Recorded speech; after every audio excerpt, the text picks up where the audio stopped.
자, 그러면 저 사람들이 왜 뭐가 두려울까요?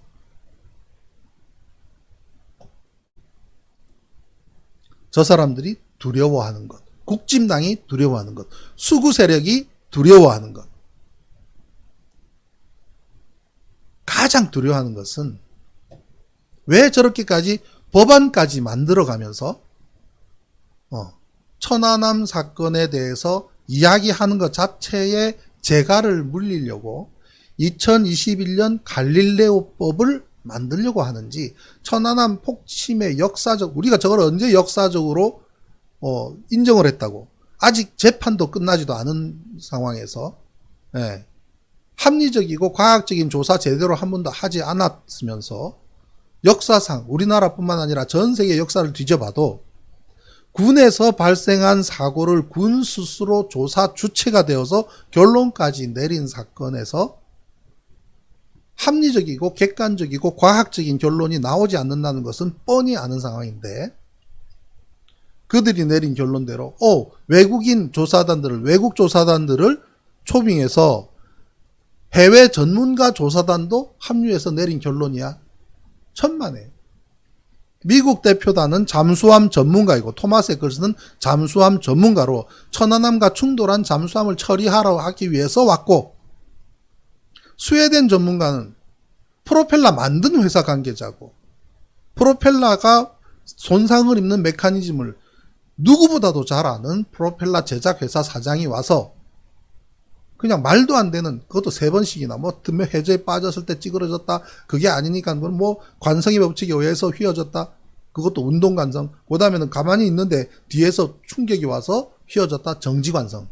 과학자란 사람이 운동관성과 정지관성 180도 다른, 관성이라는 단어는 똑같지만 운동하다가 정지한 것과 정지하다가 움직이는 것과 180도 다른 개념을 손바닥 뒤집듯이 논리를 바꾼 거기에 사인해준 스웨덴 사람은 프로펠러를 제작한 회사 사람으로서 이해관계자, 조사단이라고 한다면 조사를 할 목적, 진실을 밝히기 위한 조사를 하기 위해서 참여를 해야 되는 것이지, 이해관계자가 와서 무슨 조사를 합니까? 천안함과 충돌한 잠수함을 처리하고 그거를 어떻게든 극비리에, 비밀리에 마무리하기 위해서 온 사람이 어떻게 합리적이고 객관적인 조사를 할 수가 있습니까? 그러니 천안함이, 한미가 물속에서 수면 위로 올라오는 순간 물이 줄줄줄줄 흐르는 걸 보면서 본국에 이메일을 보낸 거 아닙니까? 비접촉 폭발로 사료됨, 선저 하부 언컨택트 익스플로전으로 사료된다고 이메일을 보내면서 그걸로 그냥 원인으로 굳어버리고 우리나라 군 당국의 하나의 가이드라인으로 쫙 역할을 해버린 거 아니겠습니까? 아니, 선체를 조사하고 완전히 들여다보고, 이명박이 그랬지 않습니까? 이거 1년 이상 걸릴지도 모른다고. 그런데 바로 유기지방수국 코앞에 두고 졸속으로 가다 안 되니, 폭발의 흔적도 하나도 없고 폭발의 증거도 하나도 없으니, 자, 이것이 바로 스모킹건이요, 딱 내놓고선 1번 써가지고선 파란색 1번 써가지고선 그 쇼를 벌이고 말이죠. 거기에 최초 가이드라인을 제시한 사람이 소위 미국 대표단, 스웨덴 대표단 프로펠러 제작업체 관계자, 영국 대표단은요, 영국 대표단은 폭발 계측 전문가였습니다. 폭발 계측, 폭발 기기 업체랍니다. 왜 그걸 제가 아냐면 좀 몰랐는데, 점심 먹으러 갔는데 우리 저 천안함 사진 보면은 배가 반토막 딱 나고 난 다음에 그 반파된 데서 이렇게 지휘봉을 들고 위를 쳐다보면서 이 다음에 사진 보여드릴게요. 그 박정수 소장이거든요. 박정수 투스타인데 그 당시에 원스타였습니다. 또 그분도 진급을 했죠. 박정수 준장은 굉장히 호방한 사람이에요.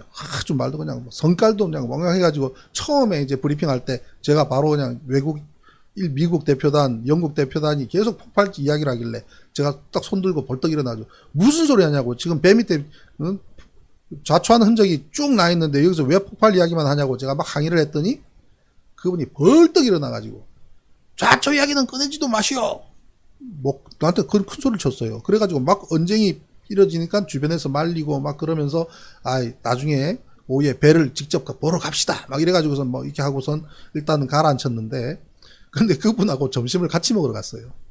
점심을 먹으러 갔는데 굉장히 호방한 성격이에요. 만약에 이 사건만 아니라면 어디 가서 그냥 막걸리 한잔 나눠도 참 좋을 만한 그런 사람인데, 같이 점심 먹으러 가서 식당에 이렇게 앉아 있는데 저쪽에서 이제 영국 대표단이 이렇게 걸어 들어와서 자리에 앉았어요. 힐끔 쳐다보더니 뭐라 그러냐면은, 저 자식 저거는 폭발 기기 못 팔아먹어서 안달이라 그래요. 폭발 기기를 못 팔아먹어서 안달이라는 말을 합조단의 원스타가 제 코앞에서, 뭐 다른 사람도 같이 있었으니까, 한나라당에서 추천한 조사위원도 같이 있었으니까 그 얘기를 해요. 아, 영국 대표단은 이 사고의 원인을 조사할 목적보다는 폭발 관련 계측 기기 전문 사업체 운영하는 사람으로서 그거를 한국에 판매하고 싶어 하는구나, 그 생각이 들더라고요. 호주 대표단은 제가 유일하게 대화를 많이 나눈 분이에요. 호주 대표단들은. 왜냐면 오전에 브리핑 끝나고 점심 먹을 때까지 시간이 약간 남아서 저는 외국 대표단들이 도대체 어떤 걸로 여기 왔는지 궁금한 겁니다.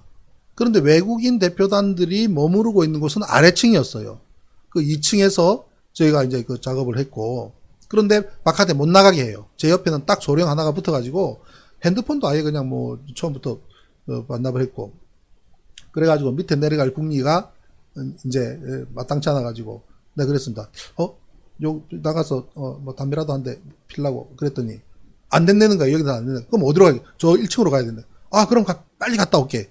그래가지고 내려오자마자 바로 호주 대표단 방으로 갔습니다. 1층에는 쫙 해서 가니까 호주 대표단이 스웨덴 대표단하고 같이 쓰더라고요. 한 방을 쓰더라고요.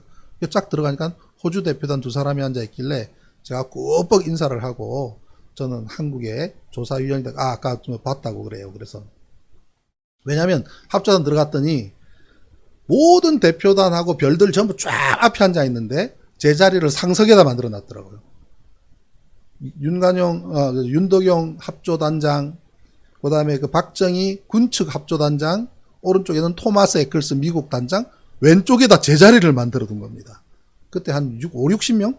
5, 60명이 쫙 앉아있는 자리에 제 자리를 상석에 준비를 해 놓은 겁니다.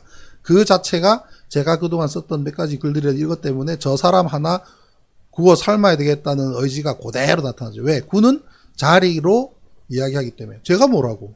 민주당 추천 조사위원일 뿐인데, 저를 갖다가 그냥 상석에다가 자리를 만들어 놓고, 불편하다고 여기 앉기 싫다 그랬더니 여기밖에 자리 없다고 앉으라고. 그래서 거기 앉아 있는데. 그러니까 호주 대표단이 안다 그래요. 그래서 근데 호주 대표단께서는 어떻게 오셨냐고. 그러니까 자기도 뭐 왜 어떻게 왔는지 잘 모르겠다 그래요. 그래서 이 배가 좌초했던, 지금 계속 폭발만 이야기를 하는데, 이 배가 좌초했다는 거에 대해서 어떤 혹시 알고 있는 거 있냐 그랬더니 오히려 저한테 물어요. 이 배 좌초한 그런 게 있냐고 저한테 오히려 물어봐요. 그냥 궁금하잖아요. 현재 이분들은 해군 옷은 입고 있지만 뭐 하던 분들인가 궁금해서 뭐 했냐 했더니 포트 캡틴을 했다는 겁니다. 호주에서. 포트 캡틴은 부두에서 항내에 배들이 접안하고 떼고 할 때마다 그 업무를 관장하는 직책이 포트 캡틴인데, 물론 해군 출신이기 때문에 기본적인 해군에 대한 지식이 있을 거라고는 보지만 포트 캡틴이 조사를 한다는 것이 좀 뜬금맞기도 하고, 그래서 물어보니 자신들이 왜 여기에 왔는지에 대해서도 본인 스스로 의아해하게 생각을 하는 겁니다. 자, 제가 미국, 영국, 스웨덴, 호주 이야기를 드렸지만 다시 말해서 외국 대표단, 해외 전문가단이라고 계속 이야기하면서 심지어 우리 국무총리까지도, 김부겸 국무총리까지도 외국 전문가까지 초빙을 해서 조사를 했는데 라는 전제 조건에 잘못되었다는 거예요. 구색을 맞추기 위해서 외국인이 왔던 것이고, 그 중에 있는 사람들은, 핵심적인 사람들은 이해 관계자, 이해 당사자라는 겁니다. 예. 그렇기 때문에 이해 당사자들이 조사를 객관적으로 할 수가 있습니까? 할 수가 없지요. 예. 자, 그런데 그 사람들이 도대체 뭐가 두려워서 천안함 사건에 대해서 이런저런 법안까지 만들어가면 천안함 폭침이란 거를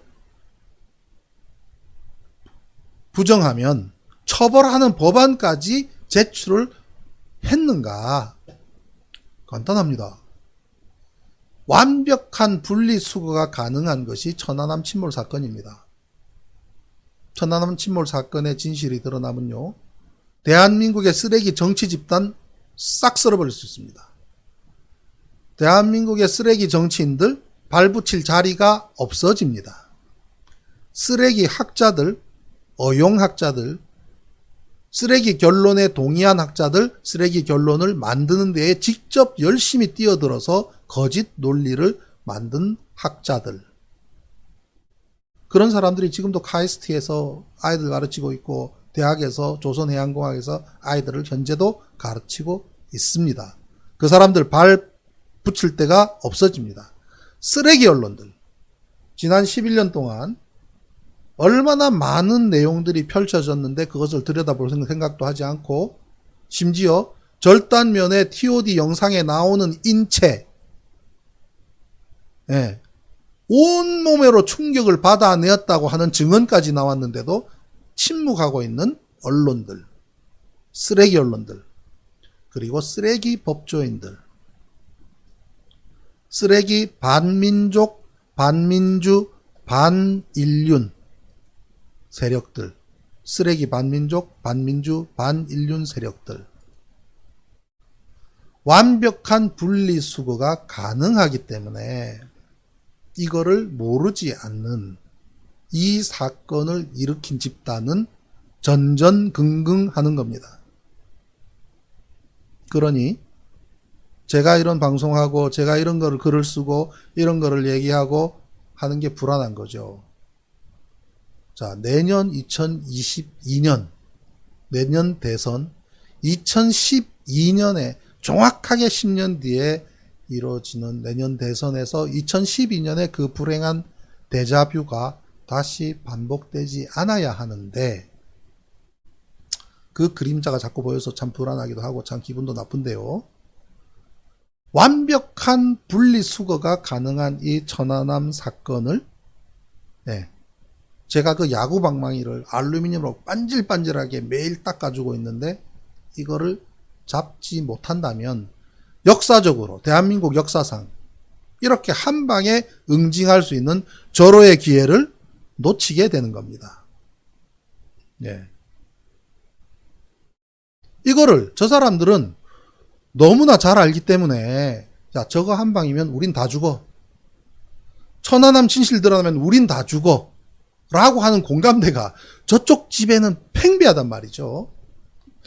그런데 우리 민주당의 초선들은 개념 없어요. 정말 개념 없습니다. 왜 개념 없냐? 여러 사람 만났거든요. 제가 그동안 안 했겠습니까? 제가 안 했겠습니까? 제가 얼마 전에 민주당 의원들 개별적으로 만나서 브리핑한 일은 2번 다시 없다고 선언을 했습니다. 그것도 국회의원 면전에서. 의미가 없어요. 표정에 다 드러나요. 국회의원들 본인도 문제지만 그 옆에 있는 참모, 핵심, 그 다음에 그 옆에 소위 말하는 오른팔 왼팔, 그 사람들 얼굴 표정에 그대로 나타납니다. 솔직하게 이야기하는 사람도 있습니다. 의원님, 이 문제 자꾸 하게 되면 남북 간에 어떻고 뭐 미국이 어떻고 이런 것, 그 사람들이 제지하고 막고 있다는 것 다 알고 있습니다. 아무런 의미가 없습니다. 이거는 아니 모래성님, 만난 것은 실수. 최선의 노력은 다 해야지요. 그죠? 최선의 노력을 다 하고 얻어진 결론이기 때문에, 물론 그건 제가 11년 동안 제가 노력을 한 겁니다. 만난 것 자체가 잘못은 아닙니다. 만나서 설득하는, 퍼시에이딩하는 과정도 있어야 되고, 요구하는, 디맨딩하는 과정도 있어야 되는 거고요. 그리고 그런 것을 바탕으로 해서 더 크게 요구할 수 있는 거죠. 그러니까 제가 국방장관도 고발장을 접수를 하고, 민주당의 모든 국방위원들, 국방장관은 지금도 만약에 대통령한테 그거는 북한의 소행입니다 라고 보고를 한다면 저 사람은 중대한 퇴임 한다손 치더라도 군 형법에 처벌을 받아야 됩니다. 왜? 대한민국 통수권자, 군 통수권자한테 거짓된 결과를 보고하고 브리핑한 죄가 적지 않습니다. 그래서 이 사건은 완벽한 분리수거가 가능한 사건이다. 대한민국 모든 쓰레기 정치 집단, 정치인, 쓰레기 학자, 쓰레기 언론, 쓰레기 법조인, 쓰레기 반민족, 반민주, 반인륜 세력들을 한 방에 쓸어낼 수 있는 사건이고요. 예, 이런 법안을 만든다더라도 이렇게 간이 배밖에 나온 법안을 만든다고 하더라도 천안함 진실이 드러나면 대한민국 쓰레기 집단은요 향후 50년간 집권 불가능합니다. 이 사건이 그만큼 중대한 사건입니다. 국가가 모든 국가기관을 총동원해서 대한민국 국민을 11년이라는 세월 동안 철저하게 속여온 사건이거든요. 얼마나 큰 사건입니까? 이게 만약에 진실이 드러나면 자신들의 운명이 어떻게 될지. 국무총리도 그러잖아요. 우리나라에 분열을 가져오고 균열을 가져오고 그 말이 뭡니까? 그만큼 민주당도 감당하기 힘들 정도로 크다는 얘기입니다. 그러면 이거를 추동하는 힘은 우리 국민들이죠. 무슨 소리야? 역사상 유사일에 언제나 도둑은 존재합니다. 도둑이 잘했다 못했다 나쁘다 좋다 하기 이전에 도둑보다 더 중요한 것은 도둑을 잡을 수 있는 시스템과 제도와 메커니즘인데 그것이 기능을 하지 않으면 도둑이 존재한 것보다 더 나쁜 결과가 가져온다고요. 도둑 나쁘죠. 나쁘지만 도둑을 잡아야 할 시스템이 망가지고 방기하고 유기하고 직무유기를 한다면 더 나빠요. 네, 지금 그겁니다. 천안함 진실이 드러나면 대한민국 쓰레기 집단은 향후 50년간 집권 불가능합니다. 천안함 진실이 드러나면 대한민국 쓰레기 집단은 향후 50년간 집권이 불가능합니다. 완벽한 분리수거가 가능한 것이 천안함 사건입니다. 그렇기 때문에 난리를 치는 겁니다. 법안을 만들어서 천안함 왜곡된 처벌하겠다고 하고 쓰레기 정치 집단, 정치인, 학자, 언론, 법조인, 반민족, 반민주, 반민륜 세력. 민주당 초선 의원들은 반민족적인 행위, 반민주적인 행위, 반인륜적인 행위, 반사회적인 행위를 저지른 정치 집단은 공소시효와 상관없이 해체시킬 수 있는 법안을 만들어야지요. 그리고 그에 속한 정치인들은 아무리 당명의 이름을 한나라, 새나라, 미래, 창조, 국진까지 계속 바꾼다 하더라도 뿌리와 정통성이 유지가 되면 그 정치인들은 퇴출시킬 수 있는 법안을 만들어야 됩니다. 그거 만들려고 180을 만들어주고 국회의원 배지 달아준 거 아닙니까? 새파란 어린애 같아도 배지 달아주는 이유가 뭡니까? 그 일을 하라고. 패기롭게 그거 하라고 만들어준 거 아닙니까? 그거 유기하고 돌아서서 반성문이나 쓰고 하는 그런 초선하라고 달아준 거 아니라고요. 자, 오늘 제가 준비한 건 여기까지고요. 내일은 제가 어저께 우리 국무총리님한테 편지를 보냈습니다. 예, 편지를 정리해서 보냈는데 그 내용을 내일 아침에 한번 소개시켜 드리도록 하고요.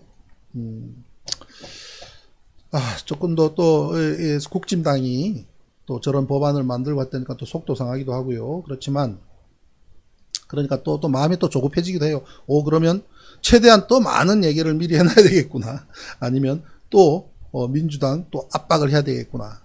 한편으로는 천천히 알레그로 가고 싶기도 하지만 또 마음은 또 안단테 이렇게 또 가기도 하고 그렇습니다.